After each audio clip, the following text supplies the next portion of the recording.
G'day and welcome back to Shadowrun Hong Kong. Last time round we went through the sewers. No, not just through the sewers. We escaped the cops, went through the sewers, found out that basically we've been labeled terrorists.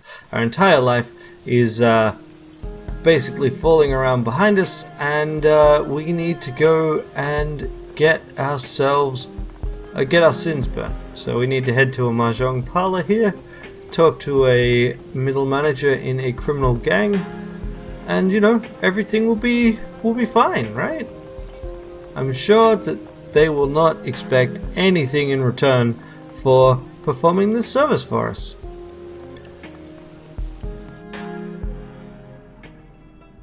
The Swift Winds mahjong parlor filled with the stink of cigarette smoke, the incessant click-clack of mahjong tiles, and the grim faces of hardened gamblers.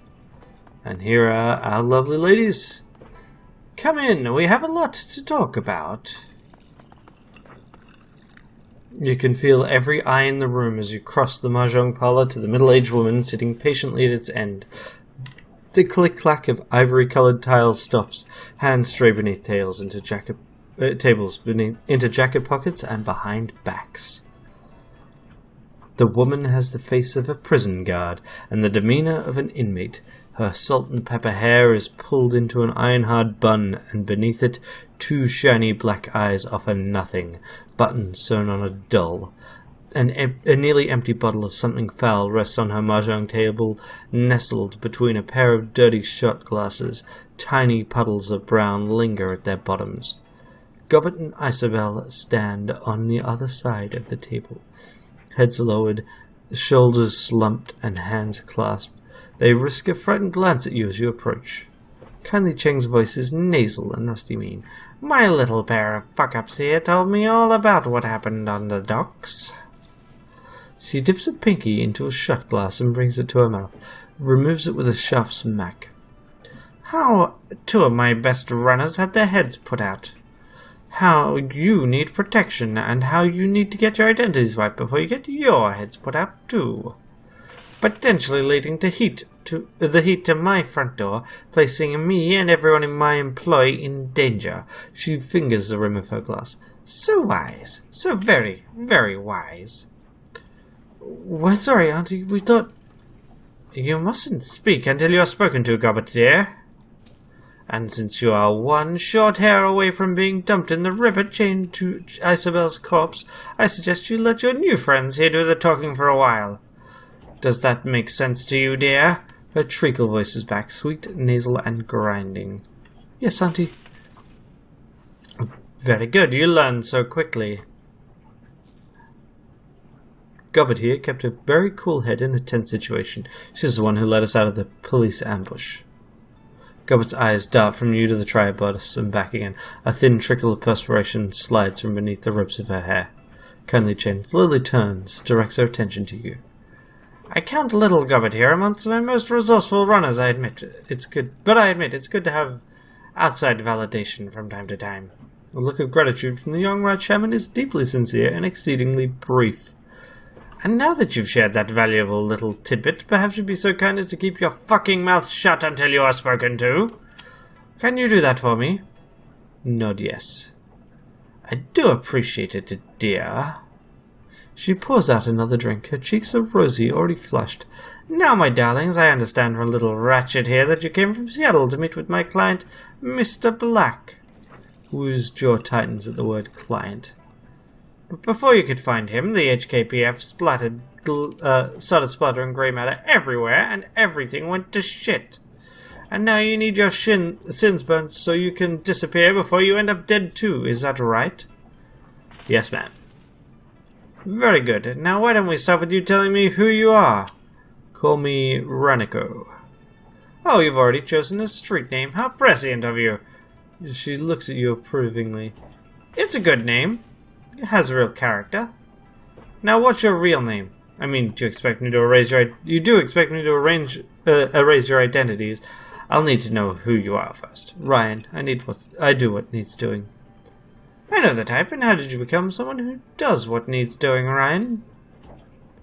Let's go with, I picked it up young, been in the cooler for a few Still can't believe it.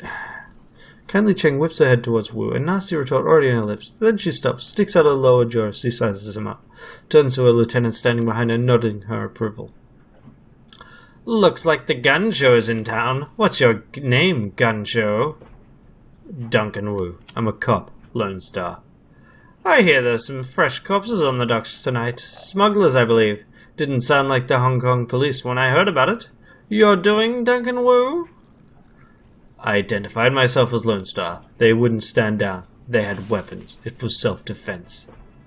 I don't care, sweetie. They weren't my people. But now I know you're a life-taker, Mr. Gunshow, you and your friend here. But now I'm curious, why were you meeting Raymond Black on the docks tonight? Raymond Black is our foster father. That makes her pause. Cheng lifts a bottle of swill and eyes the label, connecting the dots in her own head. Interesting. A look of disgust passes her face. Sorry, kids, but he was looking like shit when I saw him, eyes half open, dark circles around him, dragging his feet the whole bit. She tisks in displeasure. Your foster daddy was in a dark place. Sounds like he wasn't sleeping. Could be. From what he said, it sounded like he was having nightmares. He would stop in the middle of a sentence and mutter something to himself. One time it was about walls breathing, another time it was about teeth. Thousands of teeth. I remember him drifting off near the end of our meeting. It looked like he was somewhere else in his head. He said, I left prosperity in there. Then Nightjar put his hand on Mr. Black's shoulder, asked him why he wanted to go back in the World City so badly. That seemed to bring him back. Then when your old man opened his eyes, they were full of tears. Then he muttered something else I couldn't make out. Your daddy got really irritating after a while. I can imagine. She grabs a long, slim cigar from a pack on the mahjong table. Alright, let's get to it. You two need your sins burned, and you need them burned fast. Hong Kong dreadnoughts are bad news. When they roll in force. Armored personnel carriers, heavy armor, heavy weapons, sorcerers, the whole thing, and they aren't coming to arrest you. The good news is I can help you with a wave of my hand. I can have your sins disappear. But you need to understand, my darlings. What you're asking for is not a simple request. Burning a sin isn't deleting a number. It's wiping all references to that number from all of the world's largest databases. It's masking your mugshot in their facial recognition database, so the first camera you walk past doesn't bring them down on you like a ton of bricks. It's covering our fucking tracks, so the act of burning your sin doesn't lead them right to us. It requires contacts in numerous corporations and the UCAS government. Smoke rolls out of the Triad boss's nose. It requires someone like me. Therefore, I need to make a choice. She places another drag on her cigar. Sorry, she takes another drag on her cigar and gently places a palm on the table. Do I kill you and dispose of your bodies before the cops come looking for you? Or do I help you burn your sins? Let's see. We can either do... I mean, obviously we're going for the etiquettes. I love that both of the etiquettes I picked come into play. I can either talk about her rep in the triads, or I can talk about her rep as a fixer. You may want to think about your rep as a fixer. Two of your runners were taken down by the cops, and you have no idea why. So clever. So clever. Her chin stays on her hand, but her eyes look past you, surveying the yellow little soldiers in the rooms. Yes, I have been placed in a delicate situation, haven't I? Regardless, that's a situation whether you're alive or sucking dirt. She stares at you for a long moment, chin still on her hand, thinking, taps her ash on the floor without taking her eyes off of you. A low, reluctant growl rumbles somewhere deep in her throat. You live. You're clever, and I like that. I'll put your sins to the torch. However, I'll need to call in several valuable favors within my network to do it, and those favors do not come cheap. You will owe me. Whatever you say, Auntie. Don't roll over so easy, my darling. People will think you're an ass-kisser. It's unbecoming. I want you to deliver a message for me to a business associate in the walled city. The Yellow Lotus has a strong presence inside, Ryan. Isabel can tell you all about it, can't you, dear? Isabel grew up in the walled city. They collect taxes for the corporations, extort protection money from shopkeepers, run drugs, guns, people. They hurt people. We do those things, yes, but to be fair, we also operate the world city's black market. You might not be alive today if it weren't for the lifeline that we provide. Isobel clams up tight. Cheng picks up a mahjong tile and turns it with her fingers. There is a red pole, a sort of enforcer, yes, on the inside. His name is Strangler Bao. Bao is a strong man, a good soldier, but he has forgotten his place. I need you to remind him. How are we supposed to do that? This is a message for Bao. She hands you a memory stick. You will deliver it to him in my name, then return to me. Remember that Bao's men are my men. By right, they should be serving me. I would prefer you did this quietly, without killing them. I have no use for dead soldiers. One of you will go with these two Westerners. So she turns to Gobbert and Isobel. One of you will go with these two Westerners to the walled city. Help them locate Bao. Show them the ropes. The other will remain here. I have several menial and degrading tasks that need doing around the establishment. No matter who goes and who stays, you'll both pay for bringing an APB to my doorstep. Yes, Auntie. Yes, Auntie. Now I'm going to find out who ordered the hit on Nightjar and do some dentistry on him with power tools. That boy was my favorite. He sang to me sometimes. That other one I don't care about. Gutshot was an asshole. That will be all, my darlings. Return to me when you are done. Thanks for the favor, Auntie. You can thank me after you've delivered my message to Bao, then I'll do you the favor of erasing you. Okay, cool. So what do we got? We have 14 karma to spend. We could increase our drone combat, we could increase our decking, we could increase our charisma. That would get us one more of those. We could also take a quick look at other things. So, if I look at my skills, what do I have? I mean, increasing my decking is pretty clear as to what I might want to do. I could also get some cyberware affinity, but I'm not sure if any of them are things that I care about. I mean, frankly, I'm not going to buy cyber weapons. I don't need... Okay, so the real question I have is, do I get an additional... Right now, if I look at my character, I've only got 2 weapon slots. I can equip 2 drones, but I need a 3rd weapon slot if I want to be able to do stuff with them and still hack. So is there any point at which I get these? None of these give me extra slots, do they? No. Which basically means that I need to actually get 3 points in ranged combat at some point. Or in close combat. Which is kind of annoying. And I'm kind of tempted to just cheat that. Because my character's never intended to actually attack anyone. But we'll see about it. Is there any point at which I would get... I could also like try and do this, but none of these give me an extra weapon slot. No, they do not. Anyway, none of that's important right now. So, what do we got? So we got a run, and we got a place to explore. So over here,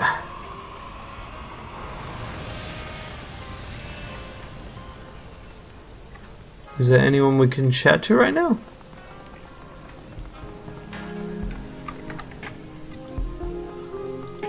Nope. So is this basically we have to go straight away to do the mission? No, here's someone we can chat with. Here is the bolt hole. Like, this is actually where we'll end up living. What do we got here?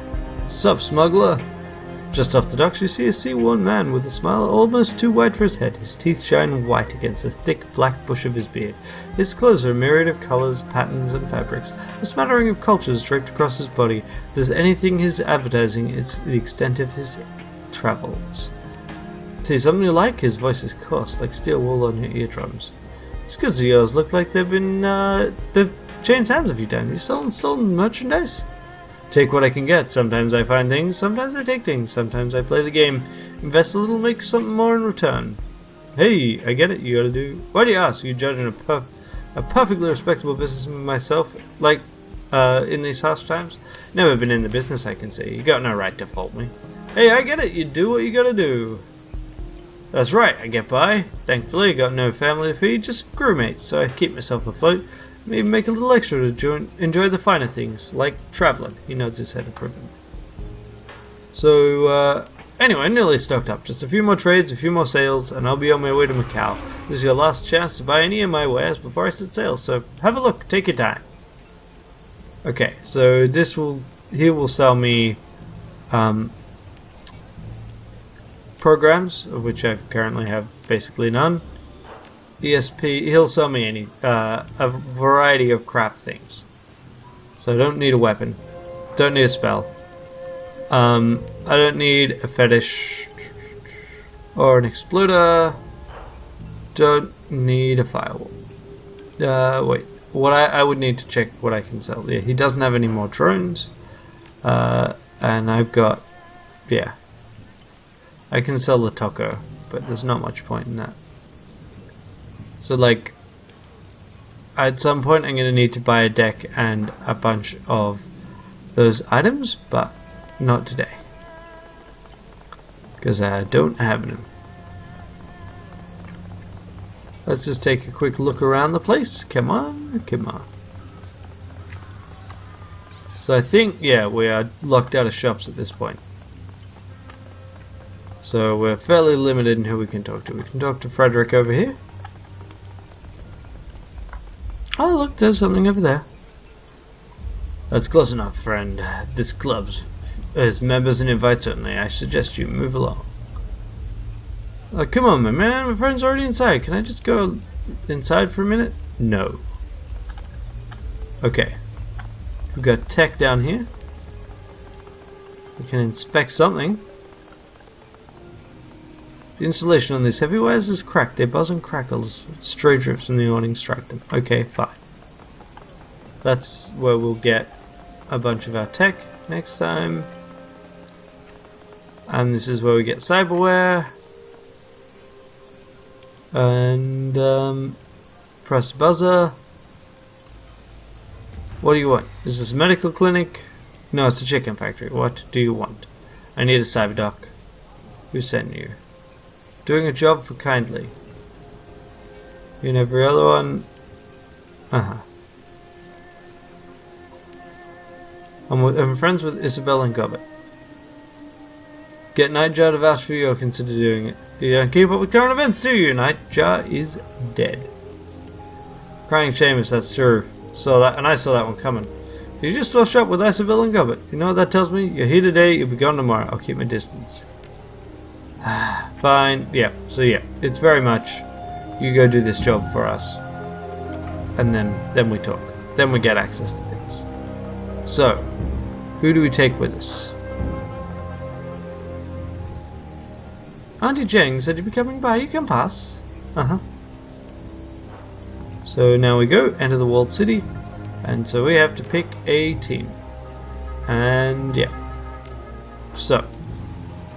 We only get one this time, and so we either pick Isabel, who gives us decking and is a native of the area, or Gobbet, who gives us our actual magical support. I'm going to grab Isabel just because she's a native.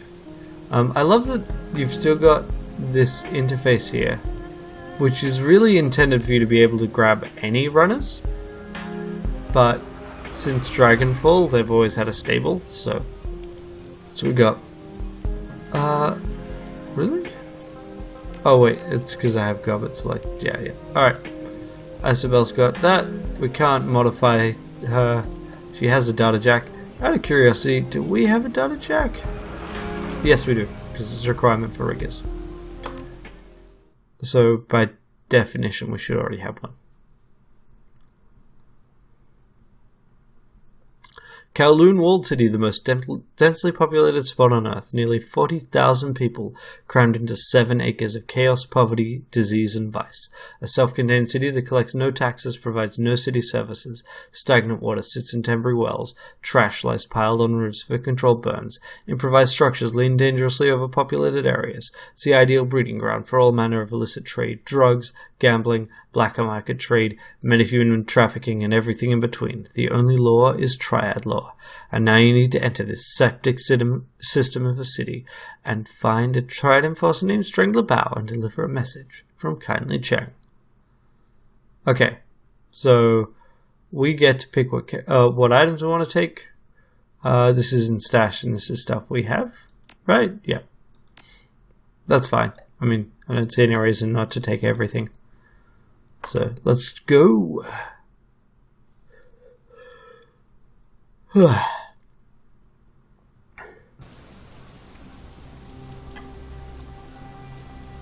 Nope. Okay, yep. Foul, oily water rains down from above, mixes with the filth and offal and swill of the streets, turns it into a flowing slurry of unrecognizable sewage. In the distance, the sounds of back alley activity add to the ambience of your arrival. Breaking glass, the crackling hiss of a garbage fire, faint screams of terror punctuated by the occasional gunshot, sex and business and violence and misery blended into one. Wu winces at the stink, waves a hand in front of his face. Raymond said the prosperity is in the walled city, but I don't see it. Why the hell would he want to set one foot in this place? Who knows? He'd have to be insane to travel to the walled city. As I said, it's the worst slum in the Eastern Hemisphere, maybe the worst in the world. She does her best to suppress the shudder, can't keep the dread from creeping into her voice. Can't believe I grew up here. I'm glad I brought you. You know the place. I wish that I didn't. She peers up at the catwalks and sky bridges that connect the rotting tenements' sagging architecture. Frowning, she points to a spot in the distance. There was a market over there when I was a kid. Might not be a bad place to start. Thought you knew where to find Strangle Bao. I do. We need to get into the Lotus Den. That's what Bao calls a little island of control he's carved out for himself here. It's a stupid name, but it's stuck. He'll have guards posted at every entrance, but we might be able to find a way around them through the market. That's what Kindly would prefer. They probably aren't expecting someone to come in force. We can kick the door, drop the guards, hand over the message, and get the hell out. Kindly doesn't want them dead. She wants them to remember where their loyalties lie. It's tough to remember much of anything when you've got a bullet in your head. I mean, technically we could kill him if you really wanted to. Technically, Bao's the only one that has to live. But I'd rather keep Auntie Cheng happy than piss her off again. We may need Kindly Cheng, but she doesn't know. This group's safety is my biggest concern. We don't need to risk our necks for a bunch of triad thugs. I like the way you think. I want out of this place as fast as possible. Damn right, let's do this. Okay.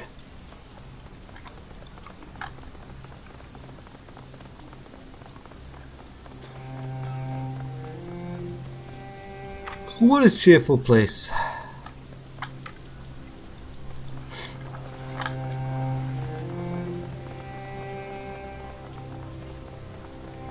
A putrid stench emanates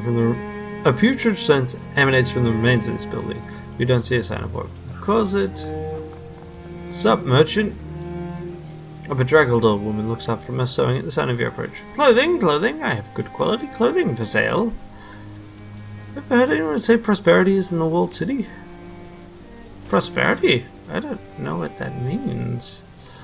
What's the news here? Anything interesting? Interesting? Yeah? Nothing. No, nothing changes. Strangle Bao is a very big man now. He's very important. Very impatient. You know Bao? Yeah, we're real close friends.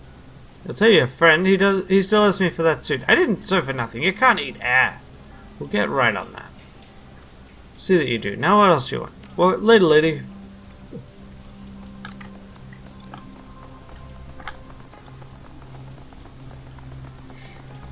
Over here. Help. Okay. A young woman lies on the ground. She's a bloody mess. Streaks and spatters of crimson crisscross her blouse and mat her hair. Judging by the quality of her clothing and the bag on her shoulder, you make her out as a student. She's as out of place here as a librarian would be at a game of urban brawl. She struggles to move, but she's clearly exhausted. Dark circles under her eyes. You can tell she hasn't slept for days. When the woman sees you heading her way, her face hardens. You see her hand slip into her jacket pocket, but she studies your faces. The fear in her eyes gives way to curiosity.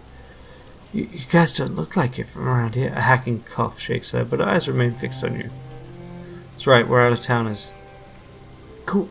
That's cool. She looks like she can barely keep her eyes open. Predators, I'm okay. The blood's theirs. Thought I'd rest here a minute before I go back to work. Work? You here on a job? No, school. I'm a student at HKU. She glances around watchfully over your shoulders at the buildings looming over her and the buildings nearby. Have to do some research. Gotta finish before I leave. Do you look like you haven't slept in days? It's because I haven't. I've been living with a family in the blocks for the past few months, working on my thesis. It was bad, but I could handle it. For the past 5 days, I've been living on the streets, hiding from the predators. Funny place to write a thesis. It's the right place for mine. My thesis is on Feng Shui in the Sixth World. Still in the data gathering phase, or are you attempting to verify a hypothesis? Verification. You know much about Feng Shui, specifically how it applies here in Hong Kong? A little. Why don't you educate me? As you may know, Feng Shui is one of the 5 arts of Chinese metaphysics. Before the Awakening, it was thought of as a philosophical system for harmonizing people with the surrounding environment.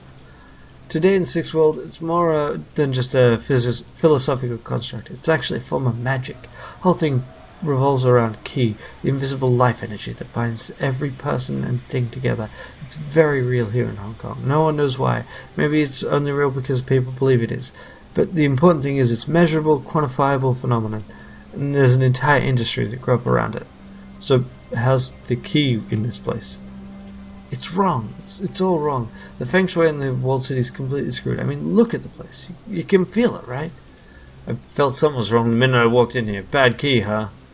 Qi needs to flow. Positive Feng Shui allows it to happen. If Qi gets pent up and trapped, it goes sour. That's what's happening here. One clears her throat and lets out a hacking cough. The effort requires a moment for her to recover before speaking again. You know, I hate to admit it, but I could use some help. I started running and, well, you could sort of call it an experiment. Nothing conclusive, just a few quick trials to support my hypothesis before I go into hardcore data gathering mode. There are only a few things left to do. If you could finish them for me, I could get out of here. She holds out a crumpled piece of paper. Please, follow the notes on the sheet.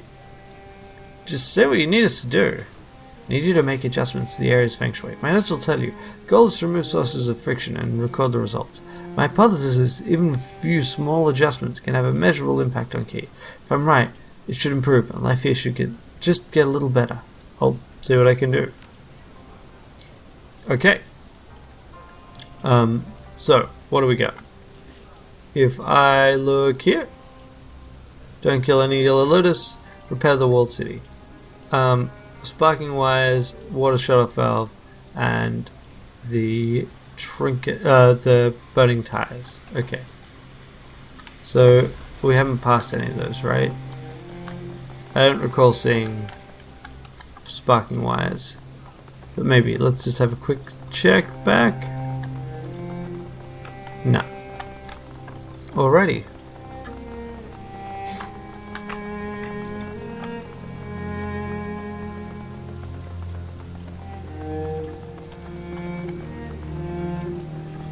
Alrighty. What's over here?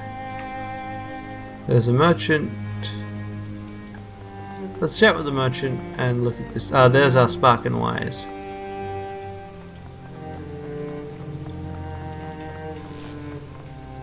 Alright, patch out the one-out wire coating. And there we go, use some moist rubber, wires are safe again. 1 of 3 done. Chat with the merch. Look at these beauties, very valuable, very pretty. Show me what you're selling. Okay, so these are fetishes which we do not have the appropriate skills for. So, never mind. Walk away, nothing we care about.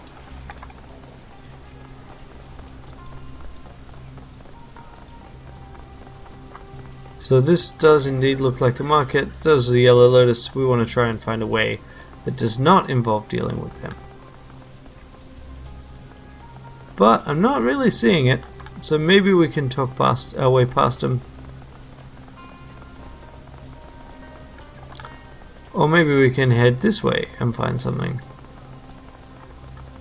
Yeah, this looks like an alternate path somewhat, doesn't it?